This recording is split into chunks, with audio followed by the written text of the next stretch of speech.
L'humain a toujours été naïf. Mettez-lui du sable fin, des palmiers sous un toit où règne 26 degrés, et il se croit immédiatement sous les tropiques, alors qu'il est à Berlin en janvier. Mais ce toit n'est pas un toit ordinaire. C'est le plus grand hangar autoportant du monde. 360 mètres de long pour 107 mètres de haut. Un volume où la tour Eiffel tiendrait couché. Si la première question qui vous est venue à l'esprit est « Qui a construit une cathédrale pareille pour y mettre des toboggans ?», la réponse est que personne n'a fait ça. Ce bâtiment a été élevé en l'an 2000 pour abriter un dirigeable cargo de 160 tonnes qui allait révolutionner le transport lourd.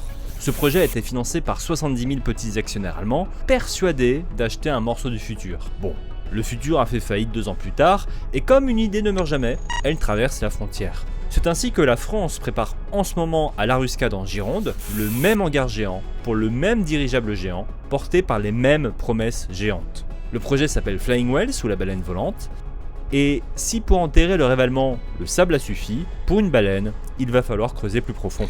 Cette bête immense sera l'un des plus grands appareils au monde si il vole un jour. Il s'appelle le LCA-60T. Il fait 200 mètres de long, soit 50 mètres de plus que le projet allemand, il est gonflé à l'hélium et est capable sur le papier de soulever 60 tonnes, soit 10 éléphants ou un Charles Leclerc avec les options. L'idée est belle comme un dessin d'enfant. L'appareil vient se placer au-dessus d'une forêt, sans piste ni route, et il y treuille sa cargaison en vol stationnaire, sans grue et sans se poser. On nous promet qu'il va décarboner le transport et désenclaver les territoires, autrement dit, sauver la planète. Et quand on me promet de sauver la planète, il se produit chez moi un réflexe que je ne contrôle plus, celui d'aller vérifier.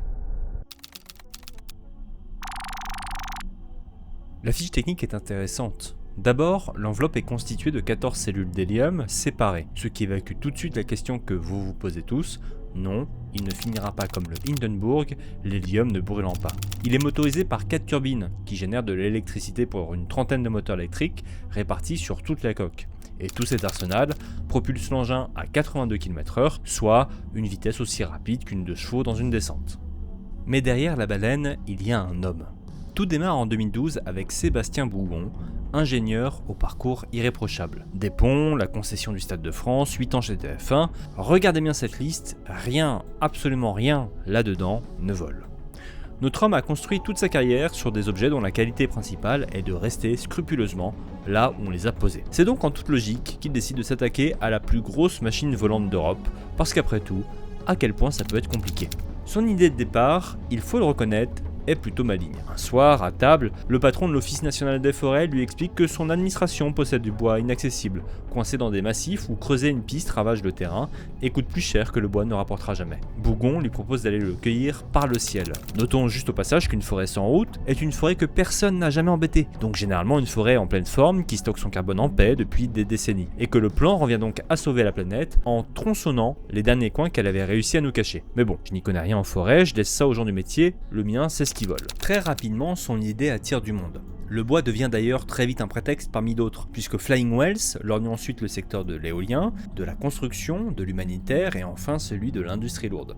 L'État français entre au capital, Monaco suit, le Québec aussi. Les grands groupes se pressent au portillon et une école de pilotage doit ouvrir en septembre 2026 du côté d'Agen. Le cabinet Roland Berger, dans une étude qui ne manque pas d'ambition, prédit un marché mondial de 750 dirigeables, dont 160 rien que pour Flying Whales. Et si Roland Berger vous semble un peu léger, rassurez-vous, le cabinet Carbone 4, celui du très sérieux Jean-Marc Jancovici, a lui aussi pondu un rapport sur les garanties écologiques du LCA-60T. Avec des soutiens pareils, le projet a forcément une chance, pas vrai ? On est pas d'accord ?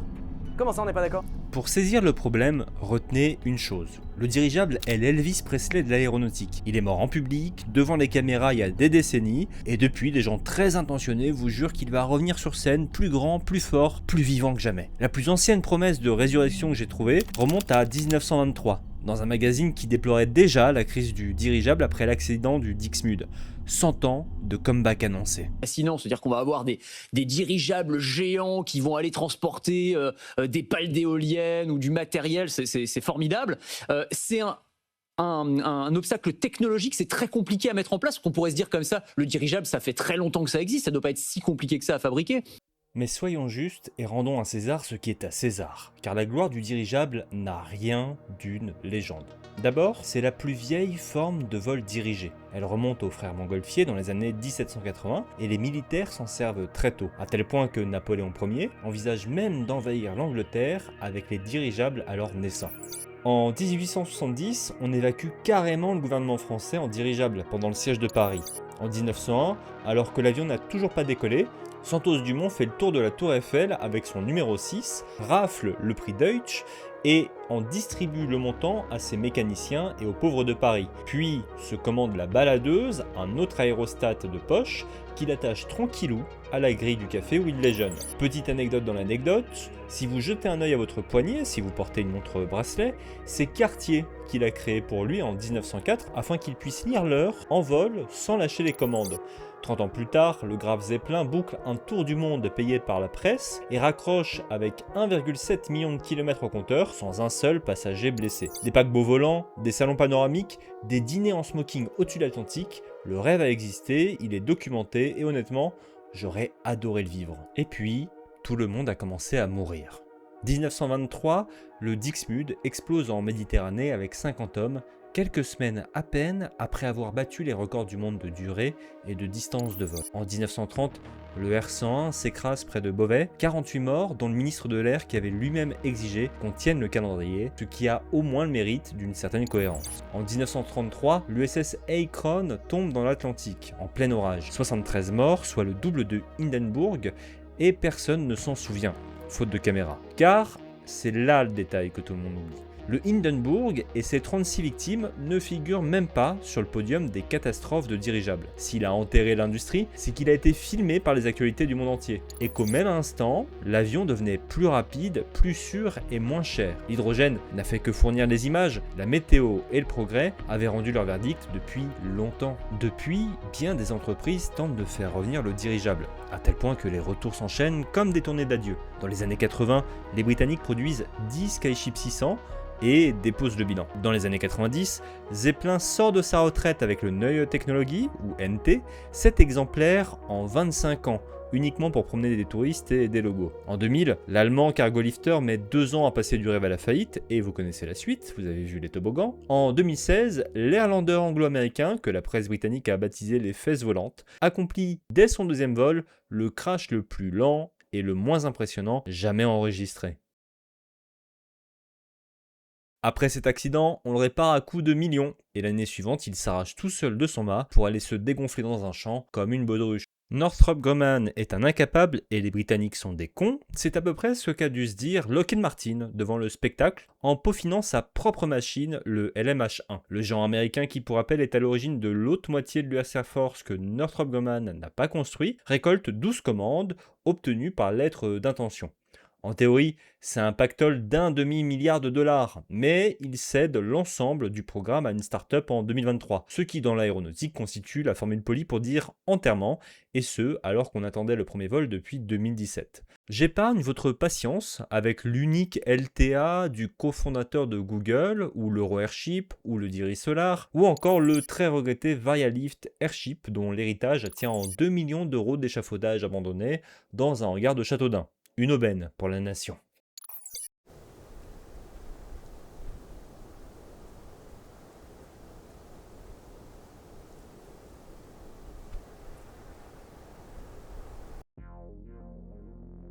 Résumons 100 ans de retours triomphaux en une seule phrase, et je pèse chaque mot.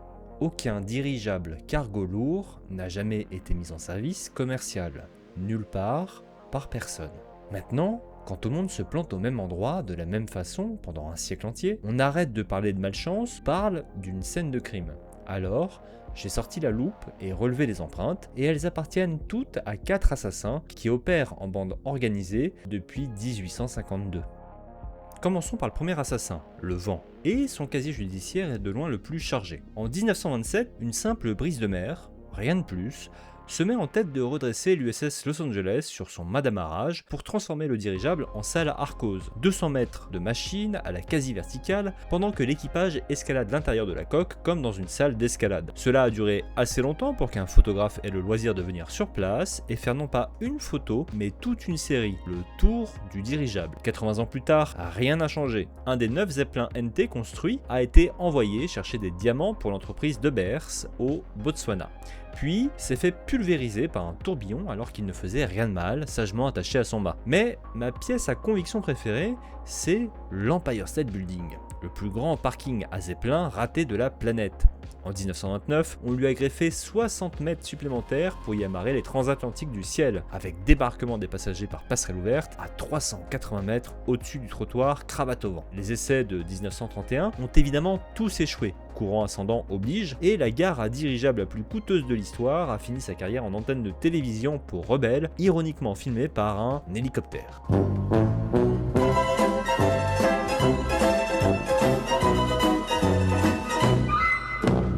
Et c'est à ce moment précis que Flying Whales entre en scène, avec ses images de synthèse d'un appareil qui glisse mollement entre les sommets alpins. En montagne, il devra affronter des vents variables, violents et verticaux, les 3 V, c'est-à-dire nettement pire que le petit désagrément new-yorkais. Le plus beau, c'est que le vent n'a même pas besoin de briser l'engin pour le vaincre, il lui suffit de lui casser les jambes. À 82 km/h, un vent de face de 40 km/h vous ramène à la vitesse d'un cycliste dopé. Ce qui explique que les experts de la filière tablent sur 200 à 300 jours de vol exploitables par an. Et si vous doutez encore, le Val d'Oise a gentiment fait le test pour vous en 2013. Il a financé la venue d'un Zeppelin NT, dont l'exploitant a cessé de voler dès l'année suivante, ne laissant derrière lui que des pages TripAdvisor gorgées de vols annulés et de remboursements portés disparus. Et ce, précisément à cause des vents. Pourtant, le Val d'Oise ne possède aucune montagne. Mais on va quand même, dans le doute, les rajouter aux 3 V, les vents violents, variables, verticaux et du Val d'Oise. Passons au deuxième assassin, la logistique. Flying Whales désigne comme client idéal les opérateurs de S-64 Skycrane. Cet hélicoptère grue rescapé du Vietnam, dont il subsiste une quarantaine d'unités dans le monde, est souvent employé à soulever du lourd et à noyer des feux de forêt. Alors, mettez-vous 5 secondes dans les bottes d'une compagnie exploitant ces hélicoptères. Leur engin se pose partout, se moque du hangar cathédrale qui le protégerait contre le vent, et surtout vole à peu près par n'importe quel temps. Le dirigeable, à l'opposé, n'est chez lui nulle part, sauf précisément chez lui, parce que la moindre destination réclame un mât, des ballasts et toute une équipe au sol qui l'attend au garde à vous. On va voir ça juste après. Notre pauvre exploitant, tenté par l'aventure du dirigeable, devrait donc garder ses hélicoptères sous le coude, et donc faire vivre 2 flottes qui n'ont pas une seule pièce en commun, en plus de parsemer le pays de quincailleries d'amarrage. Et ça, sans même parler du budget formation, vu qu'il devrait avoir en même temps des pilotes d'hélicos et de dirigeables, alors qu'il n'existe aujourd'hui moins de pilotes de dirigeables que d'astronautes. Le besoin de hangars spécifiques et de mâts d'amarrage sont les 2 raisons pour lesquelles les rares dirigeables qui parviennent à payer leurs factures tournent en circuits fermés, des circuits touristiques,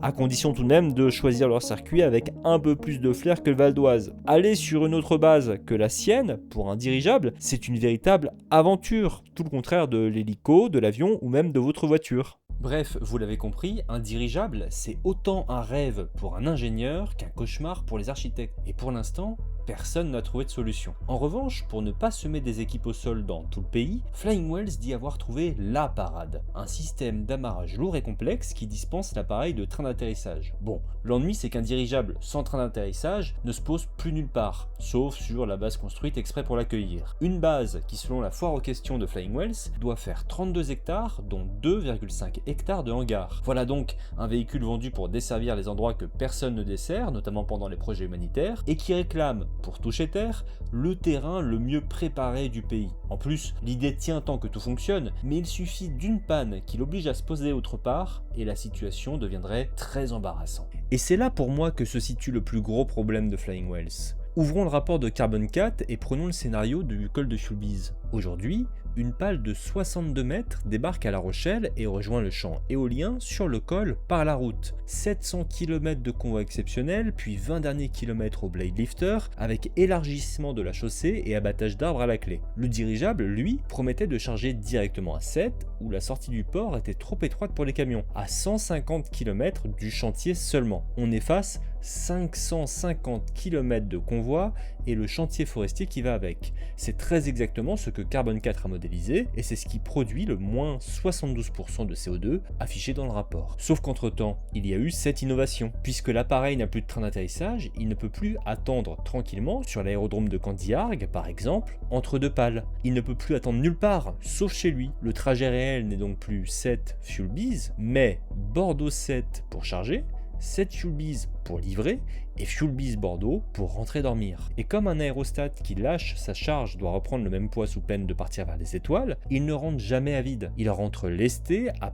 pleine dépense d'énergie. Le camion, lui, revient à vide à La Rochelle, et un camion vide, ça consomme moins qu'un camion plein. Ajoutez la conséquence la plus sournoise. Hors de sa base, l'appareil ne se pose plus, donc il stationne en vol. Le chargement à 7, le déchargement au col, l'attente pendant que l'équipe au sol arrime le ballast, tout se passe en vol stationnaire avec au moins une turbine allumée en permanence pour alimenter les hélices. Quand on charge un camion, on coupe le moteur, quand on charge un hélicoptère, on coupe le moteur, le dirigeable, lui, brûle du kérosène pour rester immobile. Le chiffre qui fâche arrive maintenant. Parce que d'après mes estimations qui vont venir plus tard, la tonne kilomètre coûte 1,40€ au dirigeable en hypothèse très basse, contre 30 centimes au camion, presque 5 fois le prix pour un engin qui désormais n'a plus l'avantage de raccourcir la distance et qui, contrairement au camion, ne peut même pas voyager à vide. J'insiste, ce n'est pas Carbone 4 qui est en faute, puisque le rapport date d'avant cette décision. Le même raisonnement tue d'ailleurs aussi la promesse humanitaire. Une zone sinistrée par définition ne dispose pas de 32 hectares aménagés avec un hangar de 2,5 hectares qui dispose d'un chariot sur rail.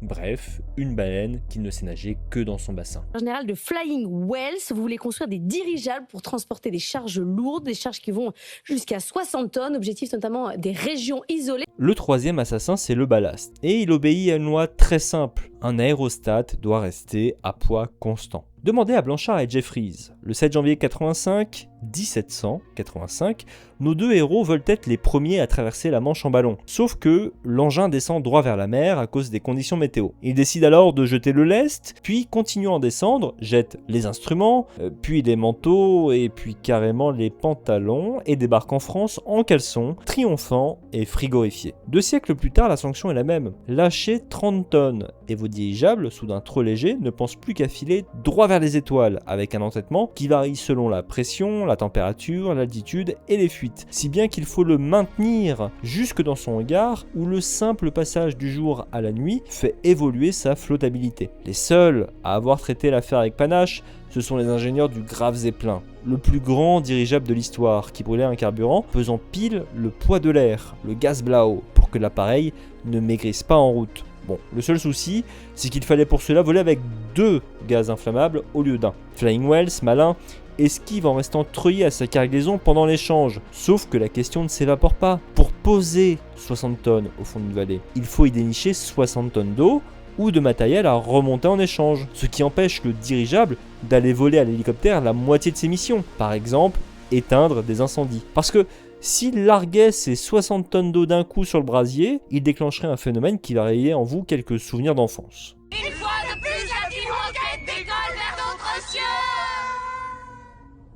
C'est même mieux que ça. Pour pouvoir continuer à voler, une troisième option existe, utiliser du gravat. Mais sauf à emmener une pelleteuse directement sur le sommet d'une montagne, il n'existe qu'une seule solution pour faire ça. Mais qu'entends-je? Est-ce un oiseau? Un avion? Passons au 4e assassin, et pas le moindre, le gaz lui-même. L'hélium est un élément tellement exotique qu'on l'a repéré sur le Soleil en 1868 avant même de le trouver chez nous. C'est un atome si ridiculement petit qu'il file à travers la moindre paroi comme si elle n'existait pas, il ne se renouvelle jamais, et le jour où vous voulez refaire le plein, vous patientez à prix d'or dans la file, coincé derrière tous les scanners IRM du pays. L'hydrogène à côté est quasi gratuit et soulève davantage, mais il est banni des dirigeables commerciaux depuis 1937 pour une raison qui m'échappe totalement. Le petit incident du hamburger, il me semble. Bon, et pourtant, les ingénieurs du hamburger n'étaient pas fous. Ils réclamaient de l'hélium, mais les Américains gardaient le leur. Alors ils ont fourré 200 000 m3 d'hydrogène dans l'engin, et pour l'ambiance, ont ajouté un fumoir, un vrai, pressurisé, avec sas, steward en faction, et un unique briquet électrique pour tout l'appareil. Un fumoir donc au cœur d'une bombe gonflée à 2 gaz inflammables, agrémentée d'un piano en aluminium, ce métal universellement célèbre pour son sang-froid face aux flammes. Et cerise sur le dirigeable, si Flying Wells voit juste et écoule ses 170 appareils, ils engloutiraient 20% de l'hélium consommé sur la planète entière. Alors, on nous promet des gisements en Tanzanie, très bien, il n'empêche qu'aller chercher un gaz rare à l'autre bout du globe fait gonfler la note d'une machine censée, faut-il le répéter, sauver la dite planète. Additionnez les 4 assassins et vous comprenez pourquoi les programmes meurent toujours au même endroit, au passage du prototype vers la série. Le Finlandais Kelu, qui fait voler de petits dirigeables autonomes de surveillance et qui est l'un des rares à en vivre, le dit très bien. Les formules mathématiques sont dans les livres, mais les hommes qui savaient construire ces machines de leurs mains ont disparu, et tout est à réapprendre. Flying Wells, 14 ans après sa création, en est exactement là. Un premier vol promis pour 2020, désormais espéré vers 2027 ou 2028, un actionnaire chinois qui a été prié de sortir, 2 recours contre l'usine de la Ruscade et toujours aucun prototype. Ce qui m'amène à mon pire grief, celui qui vise personnellement le PDG. Les 160 commandes qui fondent les levées de fonds sont à mes yeux de la pure spéculation. Et je ne suis pas le seul. Le Conseil économique, social, écologique régional de Nouvelle-Aquitaine a publié un rapport entier pour expliquer qu'il avait cherché l'étude de marché et ne l'avait pas trouvée. Roland Berger, le cabinet auteur de l'estimation de 750 commandes potentielles, est aussi le cabinet qui avait chiffré 3000 taxis volants pour 2025, et laisser Madame Pécresse croire que Volocopter n'était pas une énorme arnaque de première catégorie. Quant au carnet réel, il se compose de lettres d'intention. Une avec Ariane Group pour étudier le transport de morceaux de fusée en Guyane, un projet de désenclavement aussi en Guyane, et un accord avec le groupe Aéroport de Paris, lequel est aussi actionnaire, ce qui aide. Une lettre d'intention signifie « ça nous intéresse, on verra ». J'ai donc refait des calculs moi-même, à partir des données de Flying Wells et des scénarios publiés. D'abord, la méthode A. Je recense tous les aérodynes comparables de la planète. 1000 Mi-26, Antonov An-124, Chinook et Skycrane. Je fais comme si même les Russes achetaient français et je parie que Bougon, en super commercial, convertit la moitié de la flotte mondiale. Ça me donne 73 appareils. Je mets 0 à cette méthode mais elle existe. La méthode B. Je pars de la demande. Le fret lourd mondial dépasse les 100 000 opérations par an, presque toutes mieux servies par la route, le rail et la mer. En se limitant à l'hélidébardage, à la pose d'équipements et au levage de pylônes, restent 10 000 à 30 000 opérations héliportées annuelles, presque toutes sous les 11 tonnes et sur de courtes distances. Dans la fenêtre propre aux dirigeables, entre 10 et 60 tonnes en site contraint, restent 2000 à 8000 levages, et en ne gardant que les missions où il bat réellement toutes les alternatives, 500 à 2000. À 300 jours par an et une rotation et demie par jour, l'hypothèse haute donne 27 dirigeables, la moyenne 7, et la basse 2. Flying Wells en promet 160. Pour mémoire, le seul marché aérostatique de masse qui existe réellement consiste à lâcher chaque jour dans le monde 1800 ballons météo jetables dont 80% ne seront jamais retrouvés. Dans ce secteur, le seul modèle rentable jamais découvert, c'est de perdre le ballon. Alors j'entends l'objection.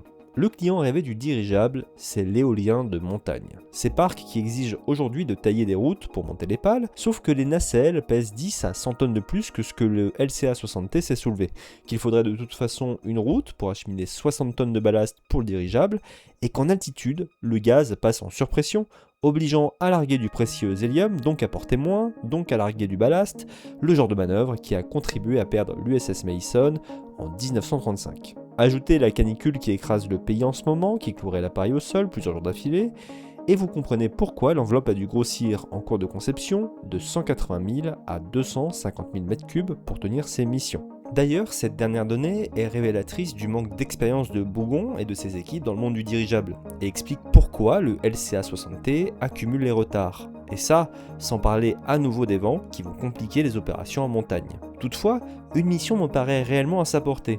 Débloquer certains ports comme Sète, dont la configuration interdit les pièces les plus volumineuses, aujourd'hui déroutées vers La Rochelle, sur la façade atlantique. Mais des besoins aussi ponctuels confirment ce que la NASA écrivait dans son rapport de 2018 sur le potentiel industriel des dirigeables. À savoir que ce secteur échoue chroniquement par survente de ses performances, et ça, on va le voir, c'est le clou dans le cercueil. Rendons à Flying Wells ce qui leur appartient. À l'heure de vol, leur dirigeable écrase l'hélicoptère. Et ils ont sorti la grande calculatrice pour le prouver. Achat, hangar, base, formation, hélium, kérosène, pas une ligne ne manque. Et le résultat tient debout. Seulement voilà, l'aviation a une loi qui ne pardonne personne. Plus la machine vole, moins chaque heure coûte. Et le seuil où notre dirigeable commence enfin à gagner de l'argent se situe entre 1100 et 2000 heures par an. Un chiffre qui paraît anodin jusqu'à ce qu'on regarde qui parvient à l'atteindre. L'avion de ligne d'abord dévore 3000 à 4000 heures de vol par an. C'est un forçat, il vit pour voler.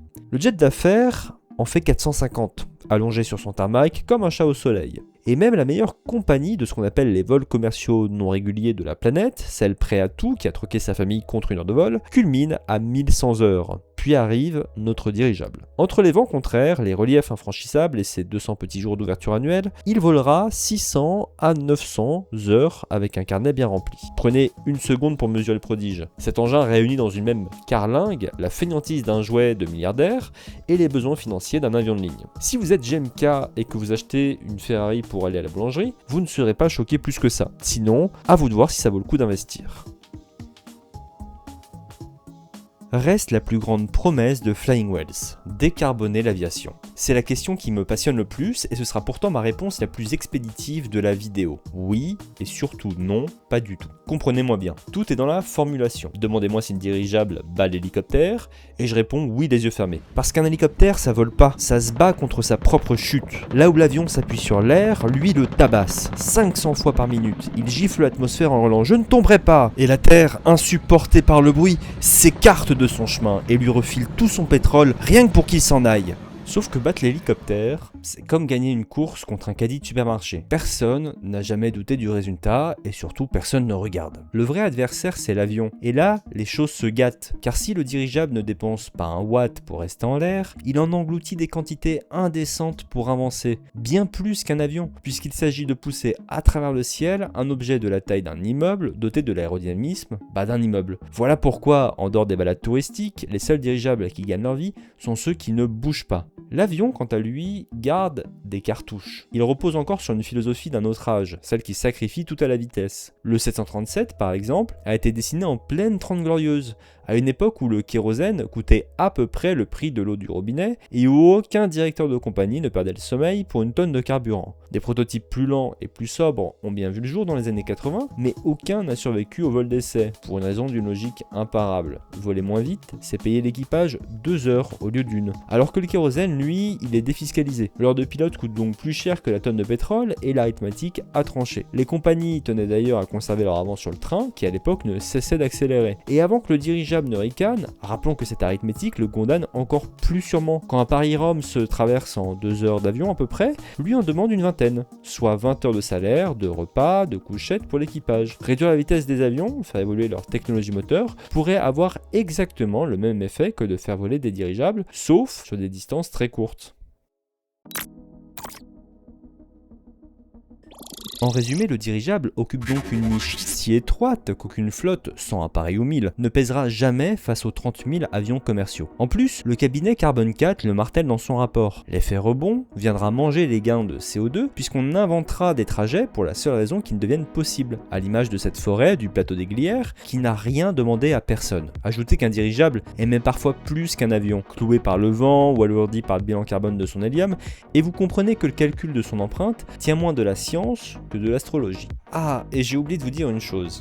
Le dirigeable du début de la vidéo, celui qui flotte dans le hangar, ce n'était pas le cargo lifter promis, mais un Skyship 600 tout droit sorti des années 80, sur lequel on avait collé le logo cargo lifter.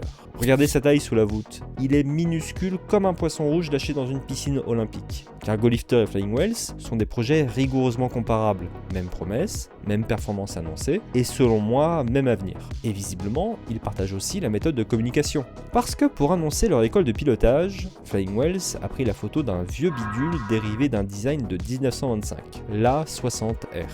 J'ai bien dit pris la photo, parce que contrairement à Cargo Lifter, Flying Wells est une compagnie de dirigeables qui ne possède aucun dirigeable. Ils se sont donc contentés d'écrire leur nom sur l'image sous Paint.